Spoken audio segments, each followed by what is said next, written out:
Hey, thanks for joining me for another name of God. We are on the God of glory, El Hakabodh.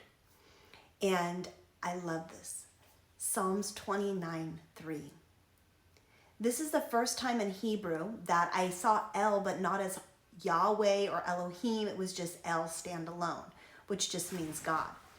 But we do know that is referring to Yahweh because in the passage in Psalms 29, he mentions Yahweh a number of times. Yahweh is the voice of many waters, and his glory thunders. His glory actually has a sound.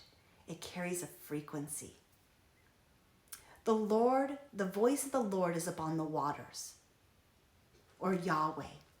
The God of glory thunders. The Lord is over many waters.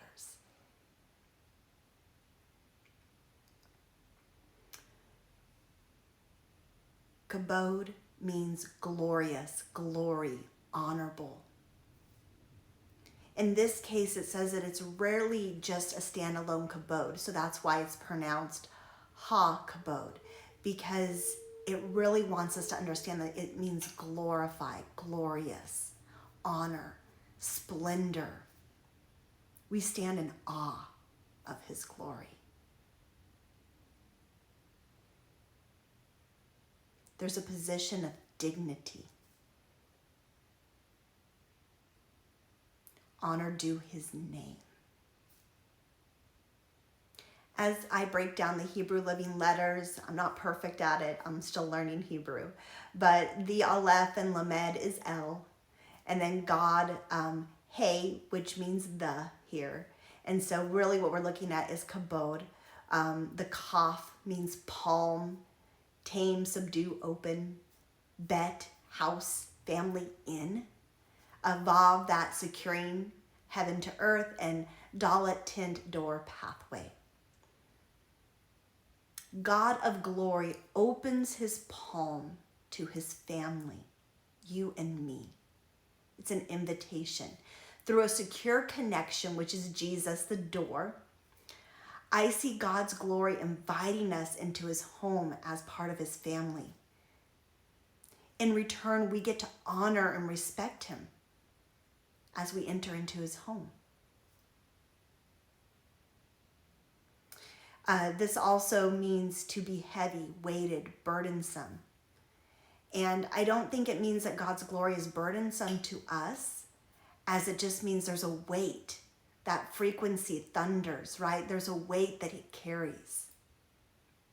We get to hold him in honor, high respect.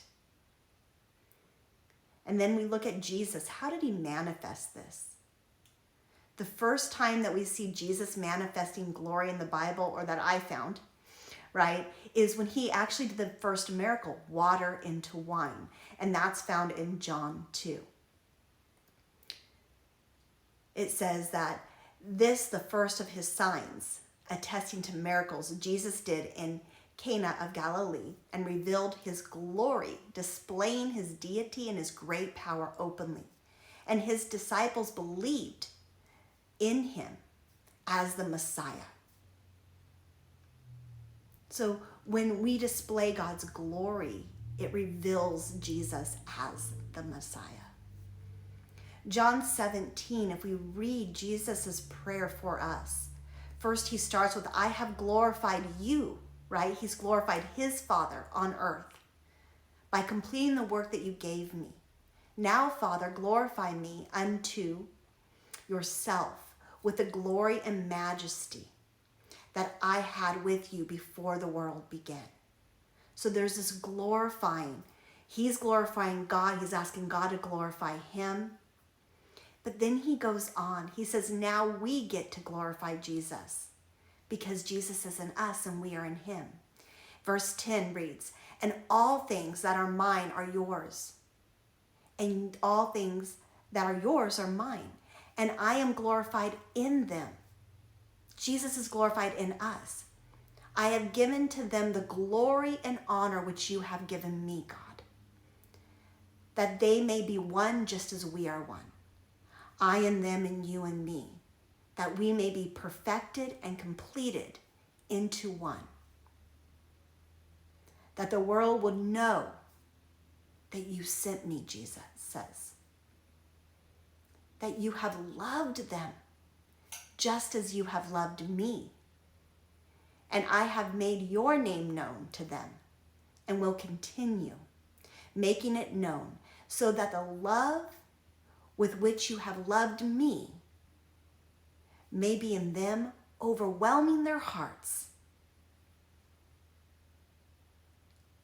So really, I think of the glory, the weight that we get to experience and then share with others is love. We're talking about glory, honoring one another, loving one another. That's what Jesus is doing here.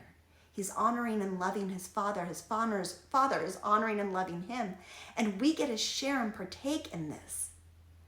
That's our God of glory. He honors you. He honors me as we honor him. And as we honor him, we share love with others so that they may see Jesus being revealed. I bless you with experiencing the glory from God as you honor him and as he honors you. And as we honor one another, I honor and bless you today in Jesus' name. And I'll see you at the next Name of God.